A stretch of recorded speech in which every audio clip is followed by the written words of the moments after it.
तो दोस्तों women division में एक और नाम इंक्लूड हो चुका है जिनका रिटर्न होने वाला है, यानी सेना बेजलर। यानी ये मई में रिलीज हो गई थी डब्ल्यू के अंदर से, लेकिन अब इनको स्पॉट किया गया है डब्ल्यू के अंदर यानी एनएक्सटी में। लेकिन ये अभी करंटली फुल टाइमर नहीं बनी है, जहाँ पे इनको मतलब पार्ट टाइमर कह सकते हैं, क्योंकि उनके ऊपर अभी 90 डेज नॉन कंप्लीट क्लॉज चल रहा है, जिसके कारण वो अभी रेसल नहीं कर सकती है डब्ल्यू के अंदर। यानी कि वो रेसल करेंगी अगस्त 2 के बाद, जहाँ पे एक्सपेक्टेड है कि वो 2 अगस्त के बाद मतलब डब्ल्यू के लिए प्रॉपर रेसलिंग करेंगी। इस क्लॉ के कारण वो अभी कंप्लीट नहीं कर सकते मैच। ये कॉन्ट्रैक्ट साइनिंग का कुछ होता होगा उस हिसाब से, मतलब ये अभी मतलब 90 दिन तक रेसल नहीं कर सकती हैं। यहाँ पे एक और डिवा का रिटर्न हो चुका है डब्ल्यू के अंदर। सेना बेलर को यानी मई में रिलीज कर दिया था इन्होंने, वापस इन्होंने मतलब साइन कर लिया। तो ऐसे में काफी इंटरेस्टिंग है डब्ल्यू के मतलब क्या करते हैं। लेकिन सेना बेलर के अंदर पोटेंशियल काफी अच्छा है, जैसा कि हम लोगों ने देख भी चुका है कि मतलब यूएफसी की फाइटर है, ऊपर से इतना कमाल का लड़ती है, तो काफी अच्छा है। डिवास डिवीजन के लिए एक और अच्छा मतलब वुमेन आ चुका है, जो कि मतलब इनको पुश देगा इस चीज के लिए। अब नेक्स्ट बात कर लेते हैं सैटरडे नाइट मेन इवेंट के बारे में, जहाँ पे इसके टिकट सेल की मतलब इन्फॉर्मेशन सामने आई है, जहाँ पे इसके लगभग सारे टिकट बिक गए हैं। 1004 टिकट बची हुई हैं। अगर टोटल टिकट की बात करें तो इसकी कैपेसिटी थी 12,785, जिसमें सेल हो चुकी है 11,781 टिकट, और अब बची हुई है 1,004 टिकट, जो कि होपफुली जल्दी बिक जाएगी। अभी तो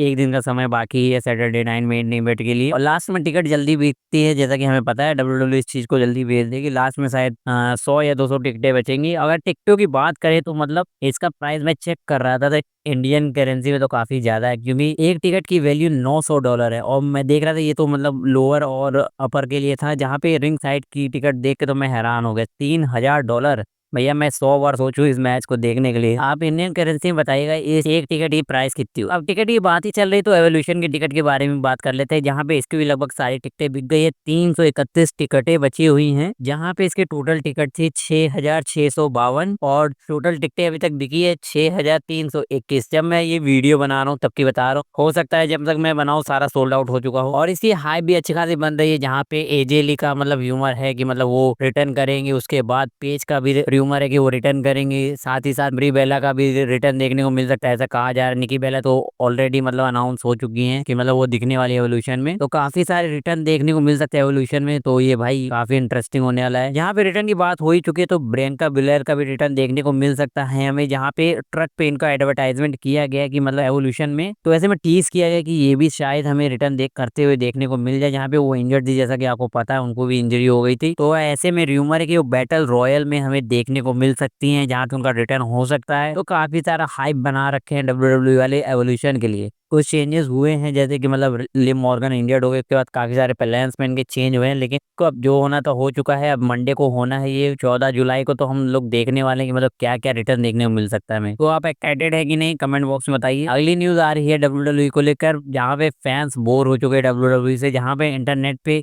आजकल बस यही ट्रेंड चल रहा है कि डब्ल्यू समय बोरिंग चल रही है, डिप्रेसिंग वाली है। ऐसे यहाँ पे एक बंदे ने ट्वीट करके भी लिखा हुआ है कि मतलब डब्ल्यू को आज देख रहा मतलब खुद को डिप्रेशन में डालना, जहाँ पे कोई स्टोरी लाइन अच्छी नहीं है। जहाँ पे पहले हमें रोमन रेन, ब्रॉक लेसनर ये सब प्लेयर देखने को मिलते थे, उनका भी रिटर्न ये नहीं करवा रहे हैं। तो काफी सारी मतलब बोरिंग चीजें होने लगी है डब्ल्यू के अंदर। तो एक टाइम था जहाँ पे डब्ल्यू का हाइप था, अब लेकिन ओटी हाइप को ये सब बिगाड़ रहे हैं। जहाँ पे अब डब्ल्यू का वही समय चल रहा है जो 2019 से चल रहा था, जब एईडब्ल्यू आई थी। तो कुछ लोग एईडब्ल्यू की तरफ शिफ्ट होने लगे थे डब्ल्यू छोड़कर। तो ऐसा ही हाल हो चुका है डब्ल्यू का कि मतलब लोगों को मजबूरी में शिफ्ट होना पड़ा। तो ऐसे में अगर कोई नई कंपनी आती है रेसलिंग की, तो हो सकता है कुछ फैंस शिफ्ट हो जाए। तो डब्ल्यू इसे समझना चाहिए, और टीकेओ के भरोसे ये लोग जब से आए हैं तब से डब्ल्यू को बर्बाद कर दिया इन्होंने। तो वैसे में देखना डब्ल्यू इस चीज को कैसे संभालती है। ऑफ कोर्स वो इंटरनेट पे तो देख ही रही होंगी अपना मतलब कि उनका परफॉर्मेंस चल रहा है, तो लोगों के बीच में बातें जो चल रही है, तो वो खुद उनके मेकर्स और ये सब देख रहे होंगे, तो उनको देखना चाहिए चीज और इस चीज को